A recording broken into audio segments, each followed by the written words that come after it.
Fala históricos, sejam bem-vindos a mais um episódio do Cine Histórico, podcast onde nós unimos cinema e filosofia para refletir sobre a vida e grandes filmes. Hoje nós vamos falar sobre Eddington, dirigido por Ari Aster, estrelado por Joaquin Phoenix, mais uma vez Pedro Pascal e Emma Stone. O filme se passa em maio de 2020, em uma pequena cidade chamada Eddington, lá no Novo México, mesmo lugar na verdade não, eu ia falar no mesmo lugar do Breaking Bad, mas Breaking Bad é Albuquerque, então acho que Novo México talvez seja o estado, né? Então pode ser que seja assim. Então, durante a pandemia do Covid de 2019, quando a gente tinha um embate político entre o xerife Joe Cross, que é vivido pelo Joaquin Phoenix, e o prefeito Ted Garcia, vivido pelo Pascal, que desencadeia numa crise social violenta.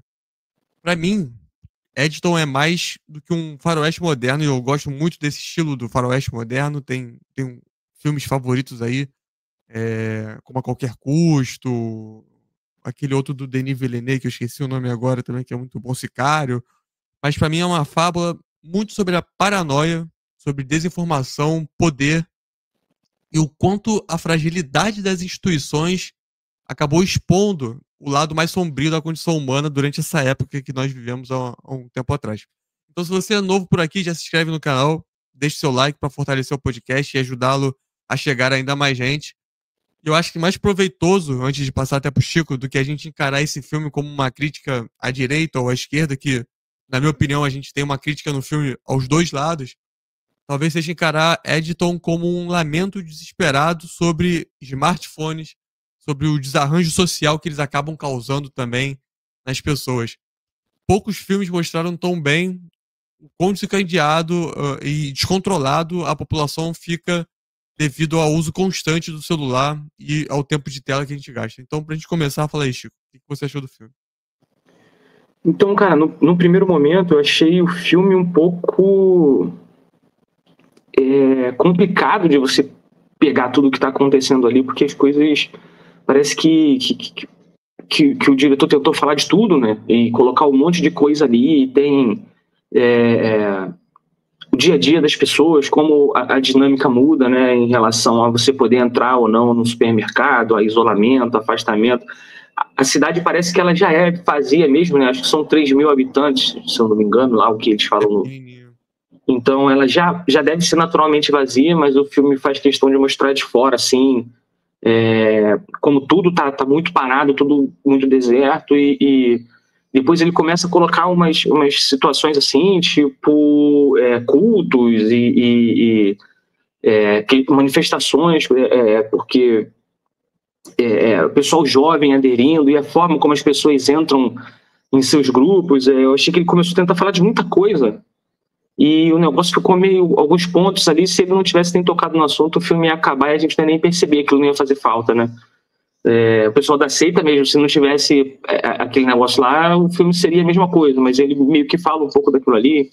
Tem o final do filme também, que ele faz questão de detalhar ali como fica a vida do xerife no final de tudo. Também talvez não precisaria colocar aquilo, mas eu acho que depois de terminar de ver o filme, eu comecei a refletir sobre como eu estava no período, né, em 2020, 2021, 2022, a gente pensando em um montão de coisa. E eu acho que eu consegui talvez entender a ideia do filme, porque a gente realmente estava confuso e as coisas estavam realmente acontecendo, tudo novo, tudo diferente, né? Parecia que a vida não ia voltar a ser a mesma, né? Depois daquele período. Então o medo, né, e o afastamento, ele retrata muito bem isso aí no filme. No começo eu fiquei confuso achando que ele estava mostrando coisa demais, só que na realidade, eu puxando pela memória, eu acho que foi isso mesmo, né? Eu comecei também a consumir muito conteúdo de internet, porque você fica em casa o tempo todo, né? E a internet ela é organizada para a gente consumir muita coisa com pouca absorção. Para que ao invés de você terminar de consumir aquele negócio e ficar refletindo, você ficar querendo mais um fragmento para você continuar consumindo aquele tipo de coisa, né? Então, no fim, acho que foi que eu consegui pegar a ideia, mas a gente vê, né, cara, como as pessoas elas vão tentando se apegar em umas informações meio que, por vezes, incertas, mas que respondem alguma coisa que aquela pessoa está sentindo de dúvida, né?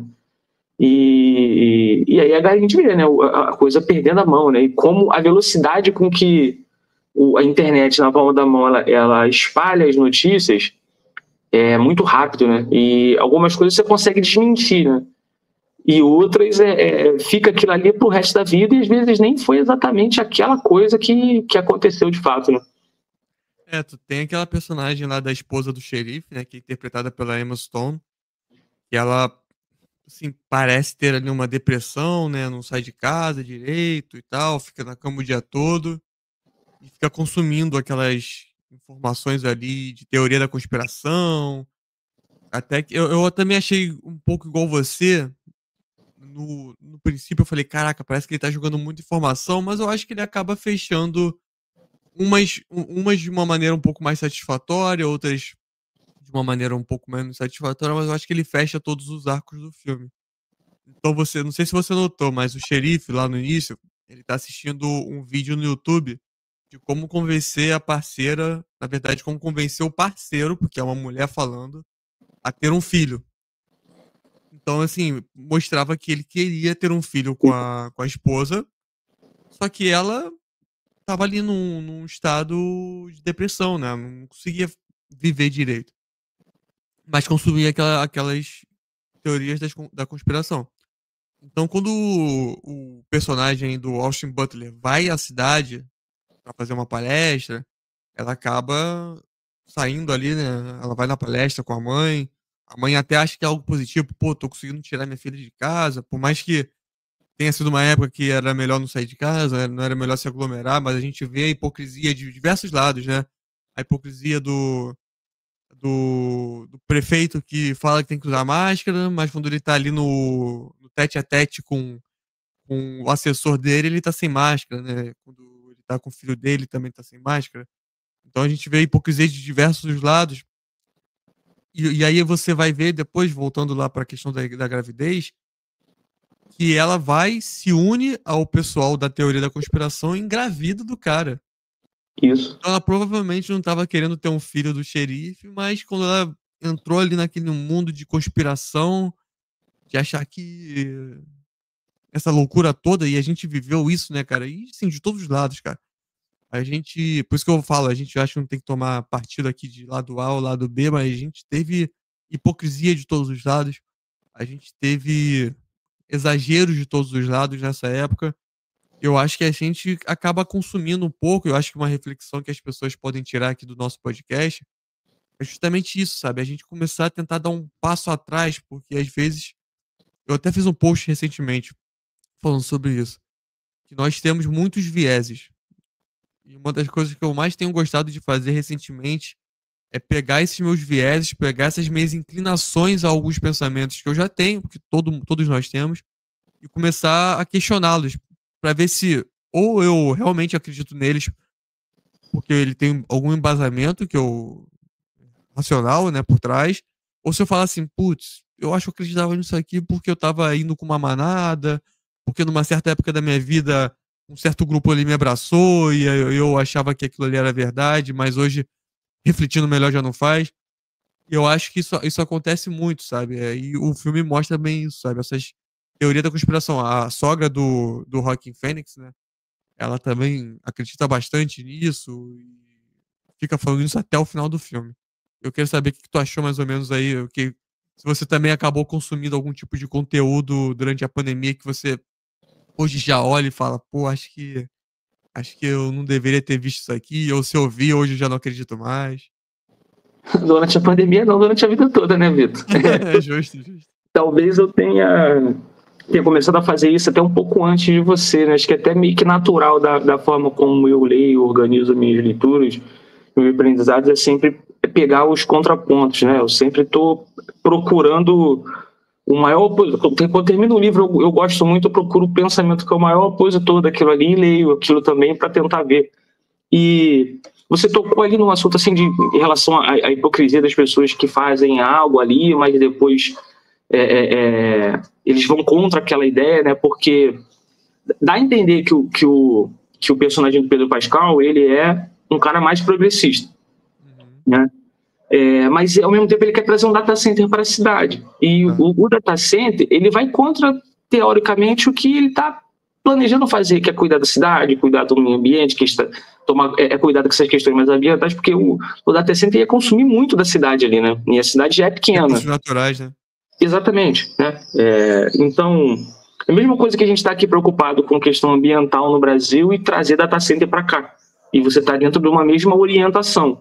Mas será que, às vezes eu tento pensar nisso, até você me ensina um pouco assim, será que a pessoa ela comete algo ali que é ruim, que não é tão bacana, né? O Valmir discorda um pouco da tua forma de pensar, eu fico ali no meio do caminho tentando entender os dois lados, mas você sempre tende a acreditar que a pessoa erra pela ignorância. Se a pessoa soubesse o que é o bem, ela não faria aquela coisa que é ruim, que é má. E por vezes, talvez nem seja só uma questão moral ou de a pessoa ela está dentro de um pensamento que ele não dá conta de solucionar todas as questões. Você está dentro ali de um autor que talvez trata muito bem as relações econômicas, mas ele não consegue prever as questões sociais ou as questões ambientais, climáticas, ou a dificuldade logística que tem por trás de você talvez aderir naquele tipo de ideia econômica, e por aí vai, né? Tem questões filosóficas que você consegue talvez abordar de forma muito completa, as questões mais idealistas e metafísicas, mas depois você trazer aquilo talvez para uma realidade, para um campo mais material, teu pensamento não dá conta, porque você não vai conseguir pensar sobre tudo de maneira perfeita, né? Os professores, né, os comentadores mais geniais que eu já tive a oportunidade de assistir falando ou de ler coisas dele, eles são excelentes naquele autor que eles são especialistas. Mas você vê dificilmente ele fazendo igual eu faço aqui com um doido. Não, agora eu tenho que ler igual a outra coisa aqui, tal.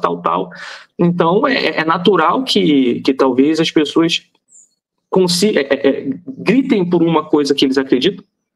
E aqui, mas isso aqui você está deixando de fora. Talvez seja até a incapacidade da pessoa lidar com aquele tipo de ideia, porque só não conseguiu pensar sobre aquilo.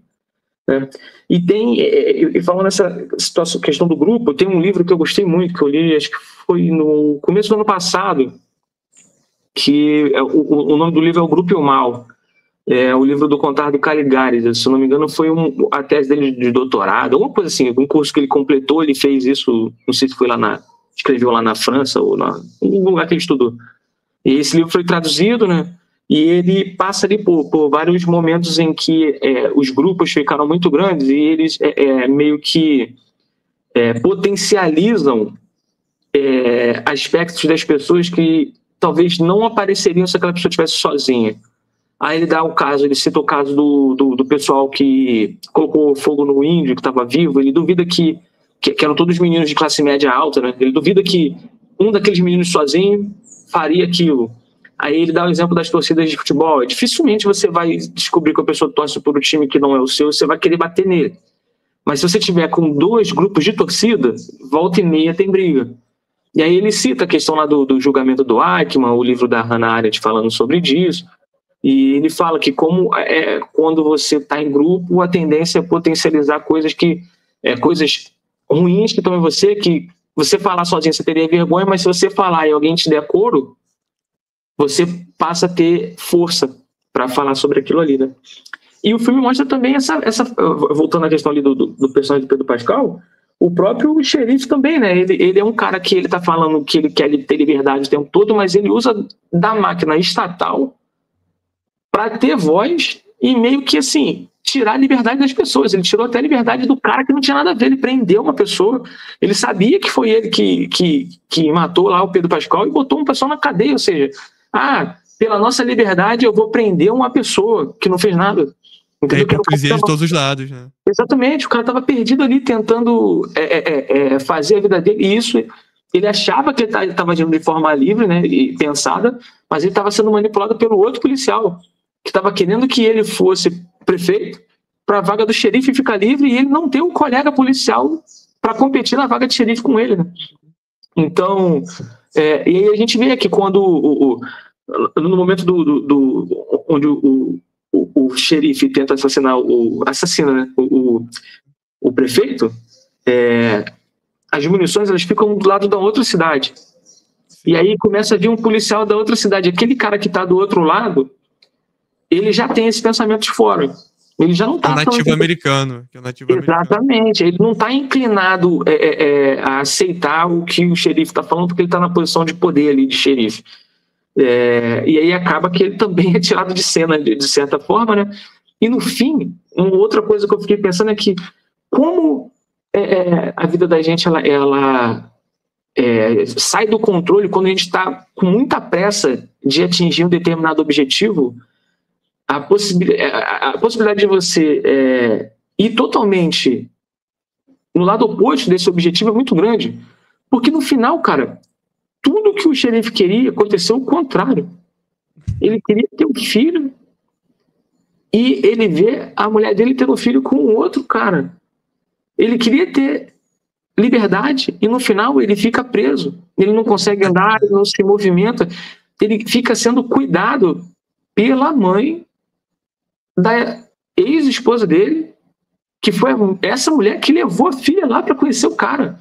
Uhum. E no final, o pior de tudo é que parece que o enfermeiro que cuida dele dorme junto com a sogra dele na mesma cama que ele tá, e ele fica sendo levado para lá e para cá como a imagem dessa tal liberdade. Cara que lutou, né? Exatamente. Ou seja, ele tentou ir tão rápido que ele enfiou o pé pelas mãos, cometeu um monte de crime. No final não foi punido pelo crime, mas foi condenado a não ter liberdade o resto da vida. Talvez ele, no começo, talvez usar máscara fosse uma das coisas assim menos restritivas em questão de liberdade que ele enfrentou pro resto da vida, né? Pois é, exatamente. E uma outra coisa que eu percebi também no filme é do esvaziamento das causas por interesse próprio. Você vê ali aqueles adolescentes, né? A gente teve também a questão do Black Lives Matter lá nos Estados Unidos. E você vê aquele garoto porque teve um interesse na menininha, falou, pô, deixa eu pesquisar aqui quem é essa tal de Angela Davis, que ela tava segurando um livro. Aí ele começou a conversar com ela, mega superficial, gosto também dessa autora, sabia que ela é de tal lugar, não sei o que lá. E você vê, cara, muita gente sendo usada de massa de manobra. E aí, de novo, de todos os lados. Você tem isso do lado A, do lado B. Todos os lados você vê uma pessoa que às vezes não tem conhecimento, quer entrar numa causa social, numa causa espiritual, religiosa, seja lá qual for, porque ela quer ser abraçada por um grupo ou porque ela tem um interesse próprio ali, como tinha um menino de querer chegar perto da menina lá, da loirinha, pra ficar com ela, até o momento que o melhor amigo dele acaba pegando a menina, e aí ele fica puto e manda foto pro ex-namorado dela, ou seja, ele só tava ali em interesse próprio, ele não tava ali em interesse da causa, que era uma causa realmente que era necessária no momento. Então, eu queria saber o que tu pegou disso aí, dessas questões, acho que a gente já conversou também bastante sobre isso em diversas vezes aí nas nossas conversas. Então, cara, realmente, e esse tema, ele também, o Conrado fala no livro, nesse livro que o Grupo e o Mal. A gente tende a acreditar, né, que por estar em determinados grupos, as causas elas vão ser coletivas, né? Porque aquilo aí surge como uma necessidade de uma reunião para discutir coletivamente assuntos que são importantes, né? Que são relevantes. Mas não é porque a pessoa está ali que ela está de fato pensando igual a você ou dedicada à mesma causa que você, né? A gente vê isso aí, tem um monte de situação de ONG que fazem trabalhos excelentes, né? E grupo de sindicatos, esse tipo de coisa, né? Às vezes até clubes mesmo sociais, esses que você paga para você frequentar ali. Por vezes tem pessoas que frequentam porque quer utilizar ali os serviços, quer conhecer pessoas, quer estar em comunidade, quer, né, ou determinadas religiões, né? Às vezes quando a pessoa monta uma banda, né, mesmo, até geralmente as bandas as grandes têm finalidade comercial, né? Mas quando você junta com os amigos, aí precisa tocar alguma coisa, a ideia é que, assim, você queira, você gosta da música, só que tem gente que vai para tocar só para poder aparecer, porque realmente quer que alguém veja, quer que a menina veja o cara tocando ali. Eu toco violão, eu sou fulano. Ele não tá ali pela música, né? Ele tá ali pela fama que aquilo pode trazer. E o contrário acontece também, né? Gente que entra numa causa pelas realizações que aquilo pode trazer, e aí de repente ele descobre que as coisas são diferentes, né? Tem um monte de artista aí que fala que entrou nessa vida porque eles queriam produzir arte, produzir música, eles não queriam ser famosos, eles queriam ser músicos, né? Queriam ser artistas, pintores, e aí ele carrega tudo que a fama traz com isso. Então, a vida ela sempre vai ser complexa, né? Tudo que a gente faz em associação com outras pessoas, aquilo vai mudar a nossa vida de certa forma. E acontece, depois que eu entrei num relacionamento, tiveram coisas assim que eu nem sabia que existiam, que eu passei a gostar. Teve coisas que eu não gostava, que eu passei a gostar. E por quê? Talvez eu tenha tentado a primeira vez para agradar minha esposa. Não porque eu queria, de fato, aprender aquilo ali, e depois você pode ser, de fato, ali absorvido e aquilo se tornar verdade para você. Mas o que o filme mostra é que, assim, na maioria das vezes, ou principalmente naqueles casos, as pessoas entraram aí por causa de vazios e foram ficando mais vazios ainda, né? A gente vê a forma como o garoto fez ali, cara, aquilo ali foi escroto demais e assim... E tem outra coisa, né? A forma como a gente lida com algumas situações, a gente pode desencadear uma série de eventos assim, que são irreversíveis, né? Porque no final o cara foi preso. Porque o cara fez aquilo ali porque ele estava chateado que ele fez teve que ter um comportamento totalmente performático ali durante meses, não deu em nada. Aí o que ele faz? Ele joga a foto pro cara, é aquela foto que incrimina o policial para ele ir para cadeia. E no final, a gente vê também ali, o filme meio que mostra, nesse caso desse policial, ele tá do lado do Estado. E, de certa forma, ele tá para reprimir ou ajudar a controlar, né? Não para reprimir. Ajudar a controlar uma manifestação que tá falando sobre questões raciais. Uhum. E ele é negro. E todo mundo é branco que tá na é verdade. Ele é o único negro. E aí o que acontece? No final, ele é a pessoa que é meio que vítima de racismo e é punido. Por quê? Porque quem cometeu o crime é esse aqui. Ou seja, a gente volta e meia assim, a gente é controlado pelas instituições para ir contra aquilo que é bom para nós. Ou seja, a gente está ali dentro da estrutura de uma forma, lutando por coisas que elas são contraproducentes à nossa posição. E eu comecei a pensar, várias vezes eu já fiz isso. Eu lembro de uma vez quando eu estava vendendo quentinha, né, comida, entregando comida, e de repente eu fui numa obra dentro de um hospital, e no hospital todo mundo comprava a comida que eu vendia. Tanto os funcionários dos hospitais quanto os profissionais da obra. E, no fim, aquela obra era para construir um restaurante dentro do hospital. Quando concluiu, eu não vendia mais comida nem para os construtores, né, para os trabalhadores da obra, nem para os funcionários. Ou seja, eu alimentei um negócio que ia desmobilizar o meu negócio. Depois daquilo ali eu tive que fazer. Aí eu vi o quão frágil era a estruturação do meu negócio, né? Então, várias vezes eu comecei, cara, eu tô fazendo um negócio aqui que isso aqui é para me derrubar mesmo. Mas você não consegue, você tá totalmente dominado pela instituição. Você pensa conforme a instituição.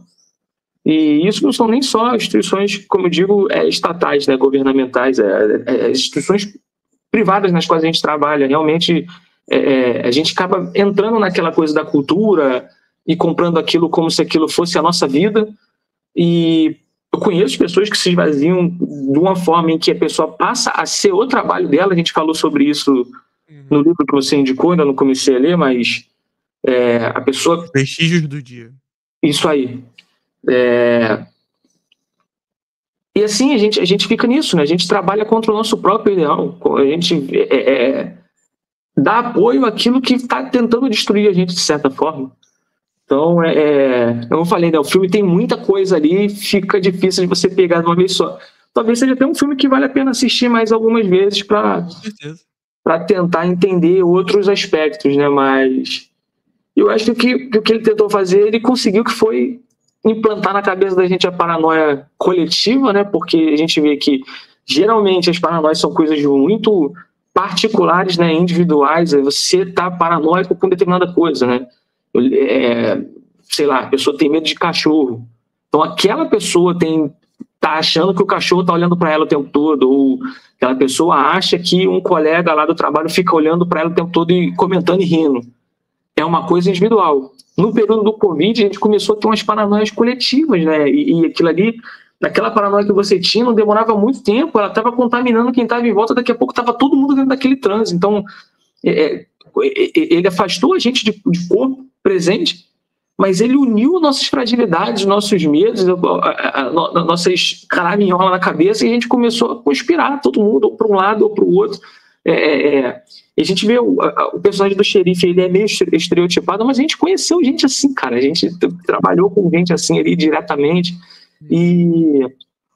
e aquilo vai contaminando. Então, assim, talvez tenha sido a primeira vez ali, pelo menos no que eu entendo como notícia, de que esse tipo de coisa, que é esse pensamento imaginário, esse sofrimento imaginário, ele não está só dentro da sua cabeça, ele está na cabeça do outro também, essa transmissão de paranoia em termos globais. O cara lá do outro lado do mundo coletivo mesmo. Isso. E o cara lá do outro lado do mundo está falando e você está pensando isso aqui. Na mesma coisa, e um pensamento persecutório. Então, o filme me trouxe um certo pânico. Eu senti de novo aquela coisa assim, da primeira vez que eu desci em Madureira e não vi ninguém na rua. Aí eu comecei, como é que pode, cara? Esse negócio aqui tem engarrafamento de gente andando a pé. Como é que isso aqui tá vazio? Nunca tinha visto Madureira daquele jeito, isso tudo apagado. Que lá é 24 horas, né, cara? Lá não fecha.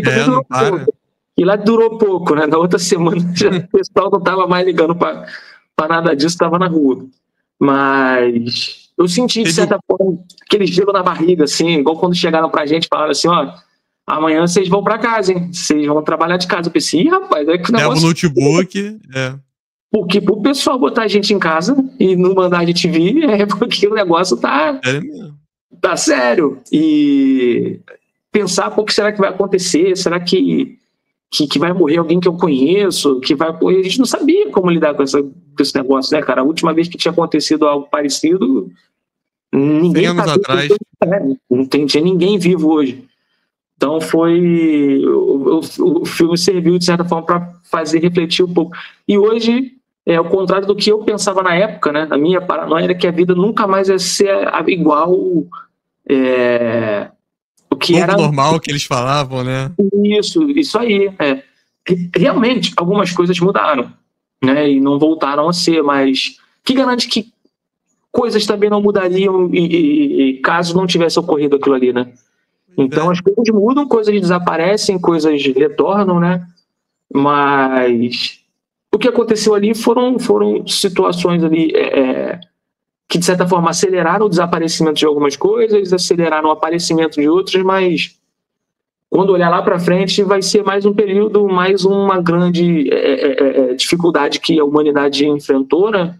Igual como foi com a bubônica, a espanhola, e volta e meia existe esse tipo de coisa. Como eu falei, né, cara, a natureza parece que está tentando expulsar a gente daqui o tempo inteiro e esse tipo de coisa vai acontecer.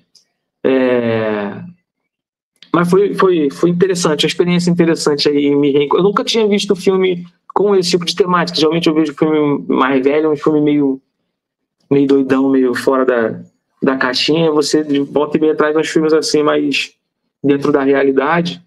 E eu não tinha assistido filme com esse tema ainda. Talvez seja até interessante procurar outros assim semelhantes. É do mesmo diretor do Hereditário, que a gente viu há pouco tempo. Midsommar, né? Midsommar também. E tem um outro, que é o terceiro dele, que eu não vi ainda. Que tem, acho, 3 horas e meia. Que é o Botem Medo, que é com o Joaquin Phoenix também. Esse eu vou ver em algum momento aí. Dizem que não é tão bom, não. Acho que dos 4 que ele já gravou é o mais fraquinho. Mas eu gostei, cara. É um diretor aí que a gente vai acompanhar. Sempre que tiver novo filme, a gente vai trazer aqui pra vocês. Então, se vocês chegaram até aqui deixe o seu like, compartilhe aqui nos comentários uma sugestão de filme que você quer que a gente traga e eu vejo vocês na próxima. Valeu, pessoal. Até mais.